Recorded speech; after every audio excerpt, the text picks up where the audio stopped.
שלום בנות יקרות, נסיכות, אתן בנות של מלך מלכי המלכים, שכל כך אוהב אותנו, ואנחנו הרבה פעמים שוכחים,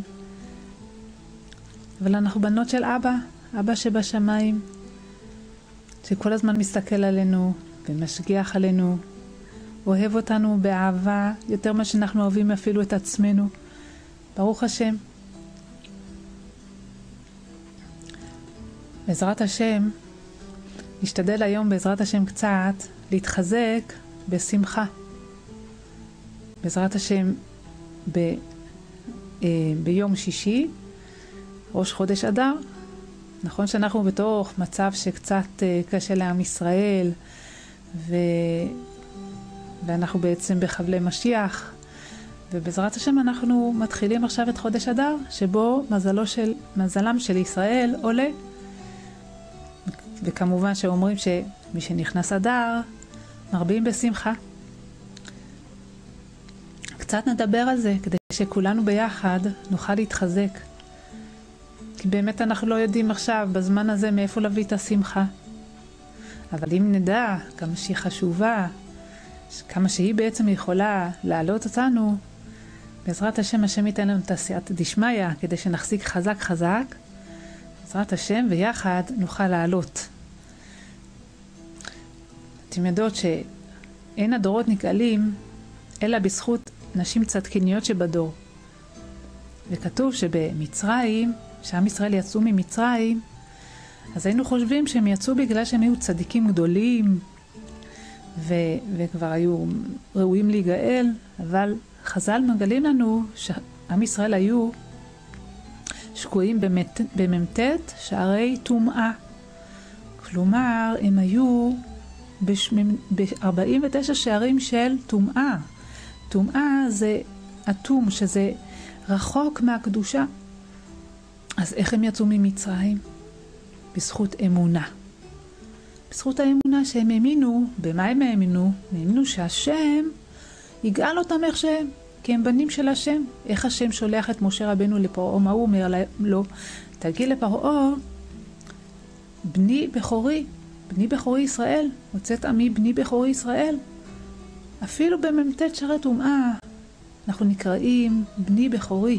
ככה השם רצה לתת לנו, שגם אנחנו נראה איפה שאנחנו נמצאים, תוך החושך הגדול הזה, אבא שלנו מלמעלה, בתוכנו, מאיר לנו, מחכה שנהיה כאלה גיבורות. נכון שכשילדים הם גיבורים, אז כמה זה עושה ככה, זה שמחה כזה בלב, כמה רוצים לנשק אותם, לחבק אותם.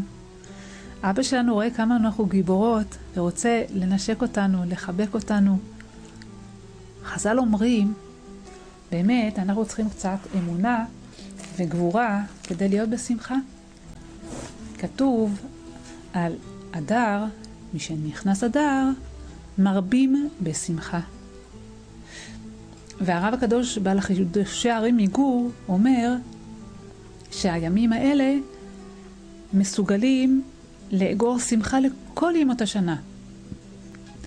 כמו שהפסוק אומר, פיתחת שקי ותעזרני שמחה, שזה נאמר על פורים. שעל ידי שאנחנו מוכרים את עמלק, כמו שהקדוש ברוך הוא חיסל את המן, אז זה נקרא פיתחת שקי ותעזרני שמחה. כל השנה צריכים להיות בשמחה. כי חז"ל אומרים שנכנס אדר צריכים מרבים בשמחה, לא אומרים להיות בשמחה, אלא מרבים. זאת אומרת שכל השנה אנחנו צריכים להיות בשמחה. אבל באדר צריך להרבות בשמחה. אז בואו קצת נבין. מה החשיבות של השמחה בחודש אדר? כן? אז אולי באמת קצת נראה קצת סיפורים באמת על המעלה של השמחה. מספרים על רבי ברוך ממשבוז' שהוא היה הנכד של הבעל שם טוב הקדוש. הוא היה דוד של רבי נחמן מברסלב. ורבי ברוך הוא היה עשיר גדול.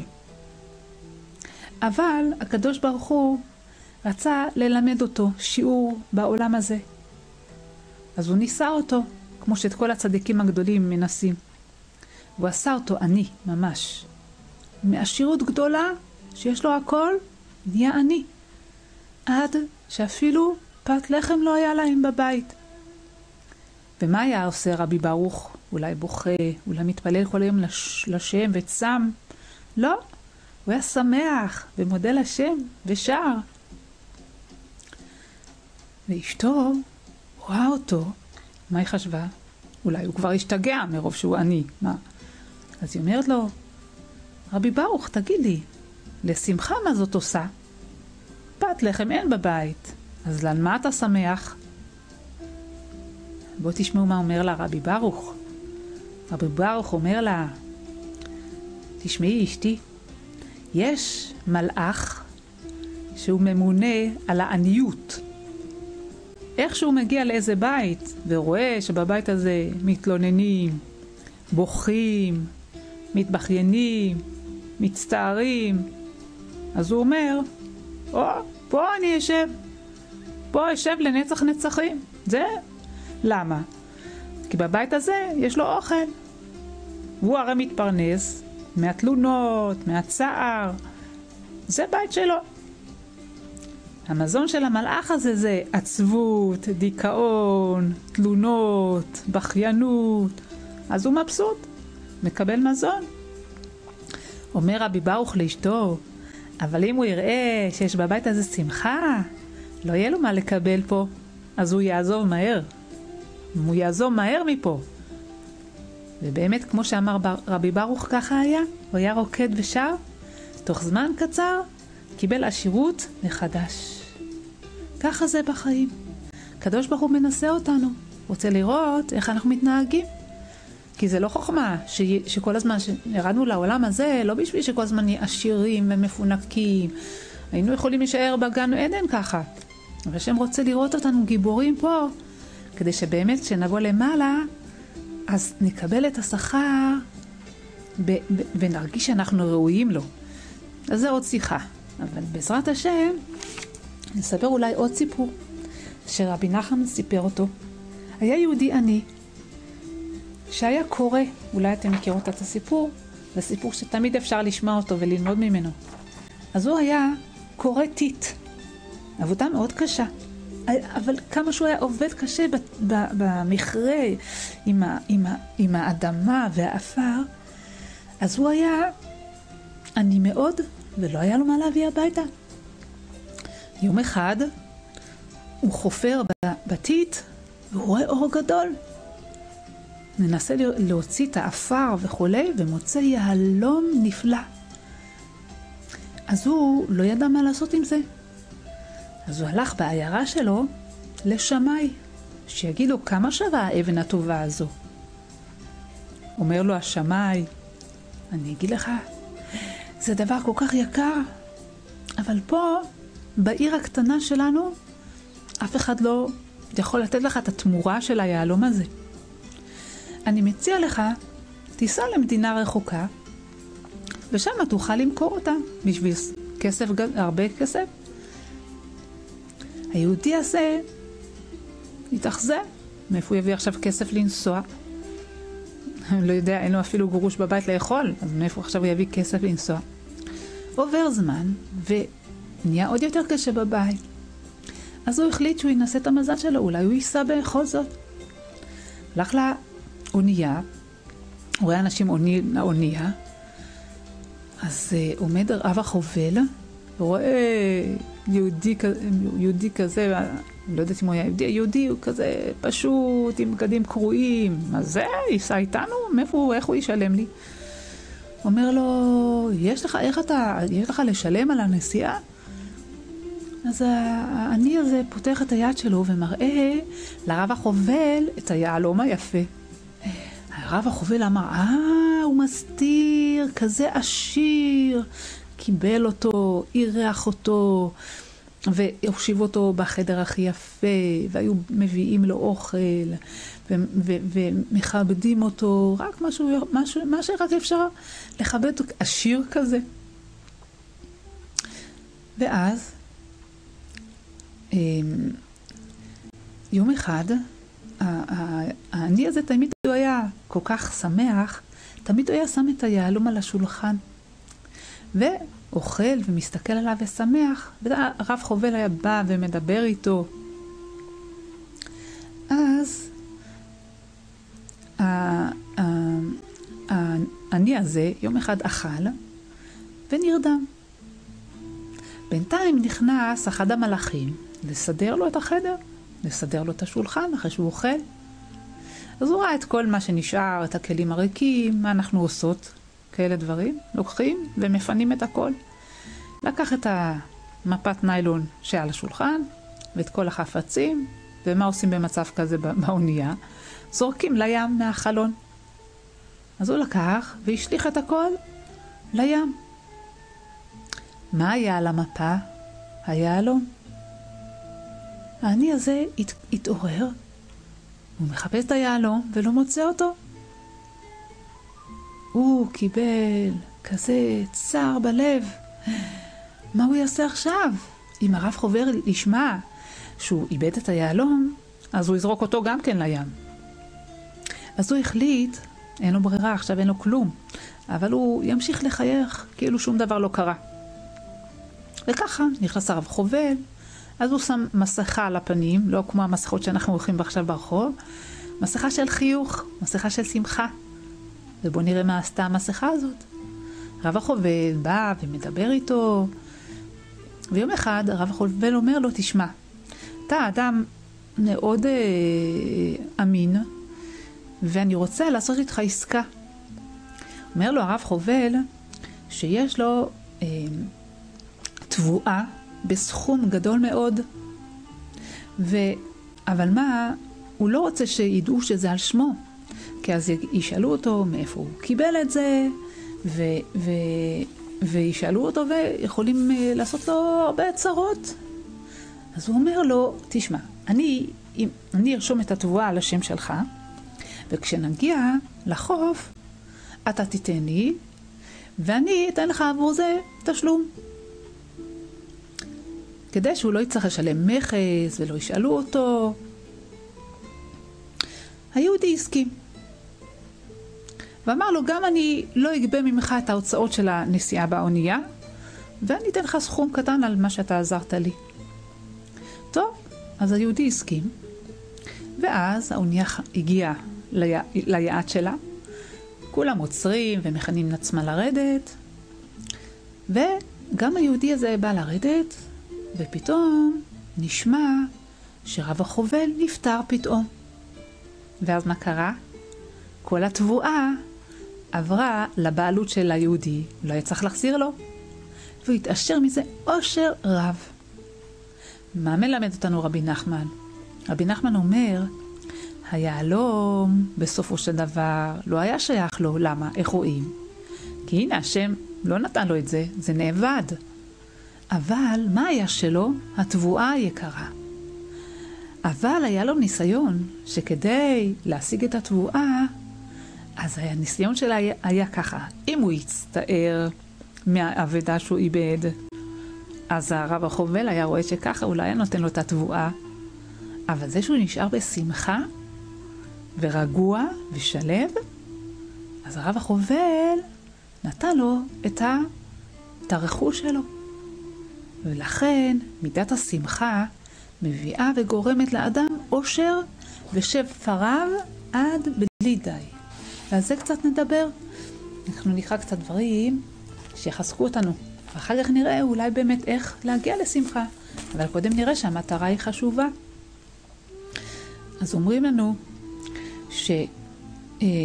שבעניין השמחה צריכים להתחזק מאוד. אפילו אם יש מצבים שקשה, בכל זאת, דווקא כדי לצאת מהמצבים צריך להיות בשמחה תמיד. וכמה שבן אדם יותר יצטער לפום צערה אגרה, כמה שהוא יותר יתאמץ להיות בשמחה, הוא יקבל יותר שכר. וכל התורה והמצוות צריכים להיות בשמחה ובטוב לבב. כל דרגת העבודה שלנו זה לפי כוח השמחה שיש בה. ועל ידי השמחה ממשיכים את כל הרפואות וכל הישועות. כשיהודי הוא בשמחה, אז הוא ממתיק את הכל. הצרות לא יכולות לבוא עליו ובורחים מפניו. וכל פעם צריך לעשות חשבון, שעל ידי עצבות ודאגות, השם ישמור, לא מרוויחים כלום. רק אדרבה מפסידים, השם ישמור. ומידה טובה מרובה זה לשמוח. ולא רק שלא מפסידים, אלא מרוויחים ומרוויחים הצלחה עד אין סוף. מכוח השמחה נמשכות כל הרפואות וכל הישועות. אנחנו רואים את זה במגילה, שבמגילת אסתר, אתם מכירות את הסיפור שהמן, בעצם מרדכי, הוא ידע שיש גזרה שהמן ואחשוורוש קיבלו להרוג את היהודים ביום אחד, שזה גזרה שאי אפשר להבין אותה בכלל. הרי כל הנאצים יימח שמם רצו להרוג את כל היהודים, ולקח להם 4 שנים. רק 6 מיליון הם הרגו, השם ישמור, רק 6 מיליון, אבל לא את כל היהודים, לא הצליחו. והמן ביום אחד רוצה להרוג את כל היהודים בכל המדינות. איזו גזרה קשה. מרדכי יהודי לובש שק ואפר ומתאבל. ואז כתוב מה עשתה אסתר.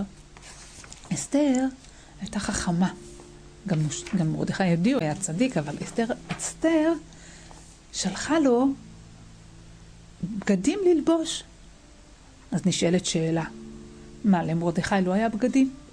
נכון שאסור היה להיכנס לחצר המלך לבוש שק. אז הוא יכול להוריד אותו. אבל היא שולחת לו בגדים ללבוש. למה? כי אסתר הבינה שאם הוא לבש שק, אז בוודאי שהוא ראה איזושהי גזרה קשה, איזו בשורה קשה ומרה. אז הוא קיבל להתענות ולצום, לקרוא את קרוא גזר הדין. אבל אסתר חשבה, לא, זה לא הדרך. אסתר אומרת לו שגם בעת צרה וצוקה, אז צריך להתחזק בשמחה. היא חושבת שהוא צריך להסיר את השק, ורק על ידי השמחה אפשר לצאת מכל המצרים. אבל מרדכי היהודי, הצדיק, הוא לא קיבל את הדברים שלה. הוא חשב שבזמן כזה של צרה צריך להתפלל השם, מתוך מרירות, מתוך כאב, שברון לב. מי החליט ביניהם? מי החליט מה נכון? הקדוש ברוך הוא. איך? כי הייתה השגחה שבסופו של דבר אחשוורוש שולח את המן להלביש את מרדכי בבגדי מלכות, ושיחריט לפניו, ככה יעשה לאיש אשר המלך חפץ בעיקרו. ואיך שהיא התחילה, וכמובן שמרדכי יהודי, כשהמן ירכיב אותו בעיר על הסוס של המלך, הוא מאוד שמח, ודאי שהוא כבר לא היה בצער הזה שהוא היה כשהוא היה לובש את השק. אז כשמרדכי היהודי התחיל לשמוח, אז התחילה העלייה שלו. המרירות שלו התפוגגה, וגם התחילה הישועה. כי אז המן הלך, נדחף לביתו, ואז קראו לו זה אולי מקום אחר לדבר, אז נדחף אל ביתו, והבת שלו הסתכלה מהחלון, היא לא ידעה מי זה מרכיב מישהו אחר בעיר וקורא, ככה יעשה למלך ככה יעשה לאיש אשר המלך חפץ בעיקרו. מי זה? אז היא חשבה בטח שמרדכי מרכיב את המן על הסוס. אז היא שפכה את המי שופכין שהיה להם על ראשו של זה שמוליך את הסוס. ואז המן הסתכל למעלה, מי זה שופך עליו מי שופכין? והוא ראה את הבת שלו, היא ראתה שהיא שפכה על אבא שלה את המי שופכין, היא קפצה מהחלון ומתה. אז כתוב שהמן בא לביתו אבל על הבת שלו וחפוי ראש, כי היא שפכה עליו מים לא מריחים טוב, נאמר. ואז שמריצים את המן, באים לקרוא לו למשתה של אסתר. אז גם על זה אנחנו רואים תכף נראה גם מפה כמה שחשובה השמחה. ואז הוא בא למשתה אבל וחפוי ראש. זאת אנחנו רואים מפה שזה שמרדכי היהודי בא שמח, שהוא התחיל להיות שמח ולבש בגדים נעים, מפה התחילה הישועה שלו. אבל עוד דבר אנחנו רואים כבר התחלנו לדבר, שבאמת גם אסתר המלכה, הרי שהיא נכנסה לחצר של אחשוורוש, אם אחשוורוש לא היה מושיט לה את שרפית הזהב, אז היה גזר דין של מוות. אבל השם עשה שהוא הושיט לה את השרביט. ואז הוא אומר לה, מה בקשתך אסתר, את חצי המלכות ושעס? מה היא אומרת לו? אם על המלך טוב, יבוא המלך והמן למשתה אשר יעשה לו. ואחשוורוש והמן באו למשתה. אז מה אומרת להם אסתר ביום הראשון? אומר לה אחשוורוש, מה בקשתך אסתר, את חצי המלכות ותעש? אז היא אומרת לו, אם המלך טוב, יבוא גם מחר המלך והמן למשתה שיעשה, ומחר אני אגיד לו. אז נשארת השאלה, מה זה? מה, היא שמחה לעשות להרשעים האלה משתאות? למה היא עשתה משתה? והיא קוראת לו גם ביום השני לבוא למשתה. בשביל מה? תגידי מה שאת רוצה, וזהו. אבל מה קרה? אסתר מלכה באמת רצתה לבקש בשביל עם ישראל, ולהפיל את המן בפח. אבל מה היא ראתה? המן ביום הראשון היה כל כך שמח, הוא ראה שרק אותו מכולם, אסתר מלכה מזמינה למשתה עם המלך. הוא היה שמח, היה לו את כל מה שיש בעולם. היא ראתה שהוא שמח, היא הבינה שהיא לא יכולה עליו. כמה שהוא רשע, מישהו שמח, אי אפשר לשלוט בו, אז היא אמרה, טוב, ננסה מחר. אז היא אומרת לאחשוורוש, יבוא המלך והמן גם מחר למשתה אשר יעשה. מה קרה למחרת? מריצים את המן, כמו שאמרנו, אבל וחפוי ראש, הוא בא למשתה של אסתר, והשם ישמור, ואז היא רואה, אם ככה, אם הוא כבר אבל, והוא עצוב, עכשיו אפשר עליו. ואז היא אומרת לאחשוורוש, המן הרע הזה, ואז מתחיל המן לרדת. אנחנו רואים את המעלה של השמחה, כמה שאסתר ידעה, כמה שהשמחה שוברת את כל המחיצות שבשמיים. אם יש לנו קצת זמן, אז אני יכולה עוד סיפור לספר. באמת מסופר על רבי נפתלי מרופצ'יץ, שהיה תלמיד של רבי אלימלך מליז'נסק, שעוד מעט בעזרת השם היום פטירה שלו בכ"א באדר. אז מספרים שפעם הוא נסע עם חברים שלו, חסידים של החוזה מלובלין. הוא נסע לחוזה מלובלין, אבל באמצע הדרך נגמר להם הכסף, ולא יכלו להמשיך בנסיעה. אז הם החליטו שהם ייכנסו לאחת העיירות. רבי נפתילה מרופשיץ, היה לו ממש חוש הומור מאוד גדול. אז הם אמרו, בואו ניכנס למקום הזה, ואנחנו נגיד שאתה, רבי נפתלי מרופשיץ, אתה אדמו"ר, ואתה תברך את האנשים, יבואו אליך עם פתקים ובקשות, ואתה תברך אותם, וככה כל אחד ייתן כסף קצת, אז יהיה לנו כסף להמשיך לנסוע עד להגיע לחוזה מלובלין. ככה הם עשו. אז הם שלחו כמה מהחסידים, שיחפשו מקום שאפשר להתאכסן שם. החסידים נכנסו לעיר ושמעו, יש כאן עשיר גדול. אבל העשיר הזה הרבה שנים לא היה לו ילדים. אז הם החליטו שיבקשו ממנו שיקבל אותם. ואולי בזכות זה שהוא יערך את הצדיק, אז השם יושיע אותו. אבל שהם הגיעו אליו, לא רצה לשמוע בקולם. ולמה? אמר להם, אני כבר הרבה צדיקים וקדושים, כבר ברכו אותו. והשם לא שמע את התפילות שלהם. אני כבר לא אכפת לי, צדיקים, אדמו"רים, כבר לא תקווה. שום דבר לא יעזור לו. אז החסידים חזרו לרבי נפתלי מרופשיץ, ואמרו לו, מה אמר העשיר? אז אמר להם רבי נפתלי, תלכו אליו, תשאלו אותו, אולי הוא כבר קיבל קמיה לזרע של קיימה? הוא ייתן לו קמיה אם הוא רוצה, ובעזרת השם הוא יבשע. אז החסידים חזרו ואמרו לו, אתה רוצה קמיה? הוא שמע שרבי נפתלי מוכן לתת לו קמיה, אז הוא הסכים, אף פעם הוא לא ניסה.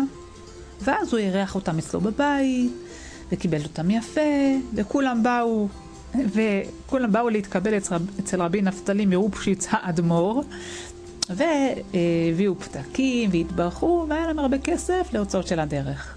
טוב. ורבי נפתלי נתן לו קמיה סגור, וברך אותו שבעזרת השם הוא יבשע ויפקד בדבר ישועה ורחמים. אחרי שנה, שוב החסידים עם רבי נפתלי רצו לנסוע לחוזה מלובלין. אז הם אמרו, רגע, אולי לא נעבור עוד פעם לעיירה הזאת, כי אותו יהודי מסכן, שרבי נפתלי נתן לו קמיה ככה בשביל שיהיה לו כסף, אז שלא יראה אותם ולא יגיד מה, עוד פעם, כן זכה להיפקד, לא זכה להיפקד בזרע של קיימא. אז כשהם באים לחוזה מלובלין, אז הם ראו את השיר הזה בא לחוזה מלובלין. אז הם נבהלו, וואי, אולי הוא בא להגיד שסידרו אותו, מה עשו לו. אבל איך שהשיר ראה אותם, אז הוא אומר לחוזה מלובלין, הנה, זה אלה. אז הם פחדו עוד יותר. אז החוזה מלובלין מחייך וקורא להם, תבואו. מסתבר שהוא זכה ובאמת נפקד בזרע של קיימא. והוא רוצה לעשות ברית. והוא מספר לחוזה מלובלין שהרב ברך אותו, נתן לו קמיה והוא זכה, ובאמת נפקדו אחרי הרבה שנים, אחרי שכל הברכות של כל הצדיקים לא הועילו, אז דווקא הקמיה הועיל. אז הם ככה בבושה, הם יודעים שהחוזה מלובלין יודע הכל. אז הם באו והשתתפו בברית, ואז החוזה מלובלין ביקש שיפתח את הקמיה ויראה מה כתוב. מה היה כתוב שם? היה כתוב שם בפולנית או ברוסית, סקרה קווה מילקה דווה, גם פרה זקנה נותנת חלב. זה היה הקמיה של רבי נפתלי מרופשיץ. הוא אמר, כתב לקדוש ברוך הוא בשמיים, גם פרה זקנה נותנת חלב. אז אומר רבי החוזה מלובלין, אמר שבאמת הייתה מחיצה של ברזל שעקבה את התפילות של העשיר הזה. וגם הרבה צדיקים שהתפללו לא נענו. אבל שרבי נפתלי מרופשיץ הוא כתב ככה מילה של בדיחה, אז בשמיים זה עורר כזה צחוק בשמיים שכל המחיצות התמוטטו ונכנסו כל התפילות, ומיד גזרו שכעת יהיה לעשיר בן זכר. כן? אז אנחנו צריכים לדעת שבאמת בשמחה אפשר לפרוץ את כל השערים. ועכשיו שהשערים הולכים להיפתח לנו באדר, וזו שיחה בפני עצמה, יש כל כך הרבה להגיד על זה, אז אנחנו צריכות לדעת, צריך לשמוח, צריך להתחזק ולשמוח. והשאלה היא באמת איך לשמוח. לשמוח זה לבטל מחשבות. כי מה שקובע לנו את ההרגשות שלנו, זה המחשבות שלנו. כשנכנסים לדאגה, אז מתעמקים וחושבים באמת איך יהיה ומה יהיה ומה קרה ומה יהיה. ואם אני יודעת שאני משליחה הכל על השם, לא אכפת לי כלום. אני יכולה לשמוח כי השם איתי. והוא עזר לי אם אנחנו נסתכל על כל הקשיים שעברו עלינו. כמה פעמים שחשבנו שאין סיכוי ואיך נצא מהמצב. ואיך השם שלח ישועות, אני בטוחה שלכל אחת מכן יכולה למלא מחברת על כל המצבים האלה הקשים שהיו ואיך השם עזר. אז יש עוד מצב קשה. אבל למה לא נשמח בשם שגם מזה הוא יחלץ אותנו? ועל זה אולי נסיים באיזה סיפור קטן מרבי זושה. אם עוד יש לכם כוח לשמוע סיפורים, נורא רוצה לראות את הפנים שלכם ואת החיוכים שלכם. אבל כן, השם רואה אותנו, זה הכי חשוב. מספרים על תלמידים של רבי אלימלך, שהוא היה אח של רבי זושה מהניפולי. אמרו לו, רבי אלימלך, כתוב שיש לברך על הרעה כמו שמברכים על הטובה. איך אפשר? מי שיש לו משהו שקרה לו קשה, הוא יכול לברך, אם כמו שמישהו עכשיו מבשרים לו, ברוך השם, הוא זכה לבן, או שהוא זכה לזיווג, או שהוא הרוויח בפייס, אז הוא מברך את השם ומודה לו. אם חס ושלום מודיעים לו שזה קרוב משפחה חולה, חס ושלום, או שהוא הפסיד הוא הפסיד בלוטו, אני לא יודע במה, או איזו בשורה אחרת חס ושלום, שאני לא רוצה אפילו להיכנס לכל זה. הוא יכול להגיד גם ברוך השם, איך אפשר רבי אלימלך? מה אומר להם רבי אלימלך? לכו לאח שלי רבי זושה ותשאלו אותו. טוב, אם רבי אלימלך אומר ככה עושים. הלכו והלכו והגיעו לרבי זושה אחרי דרך ארוכה מאוד. מחפשים את רבי זושה ולא מוצאים אותו. באים, רואים, יש לו ככה בקתה עלובה מאוד, ממש רבי זושה היה עני שבעניים.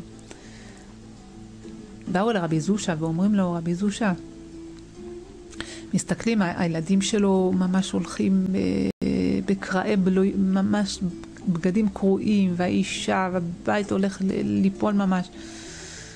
איך רבי זושה יכול להיות שמח? ורואים את רבי זושה שמח.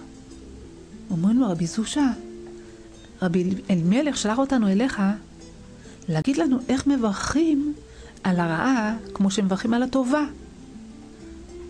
רבי זושה מסתכל עליהם בפליאה. אליי הוא שלח אתכם? איך אני אגיד לכם? אני לא יודע מה זה רע בכלל. איך אני אגיד לכם איך לברך על הרע בכלל? הכל זה טוב. כן, זה רבי זושה. שפעם באה אליי ואיזה קרוב משפחה, והוא לא היה בבית. אז האישה אמרה לו שכל כך קשה לה, והילדים, ואין להם אוכל בבית. אז הוא החליט שהוא ילך לרבי זושה, ויגיד לו שיעשה משהו. אז הוא בא לרבי זושה, שהיה בבית כנסת, והוא ראה שרבי זושה שר ושמח ואומר תהילים. אומר לו, רבי זושה, עד ככה, מה, איך אתה יכול? תראה, לך הביתה, תראה איך האישה בצער, הילדים בצער, איך אתה שמח? מה אומר להם רבי זושה? תראה, הם צודקים. הם צודקים כי הם סומכים עליי. אז בטח שהם צריכים להיות בצער. מה אני יכול לתת להם? אני כלום.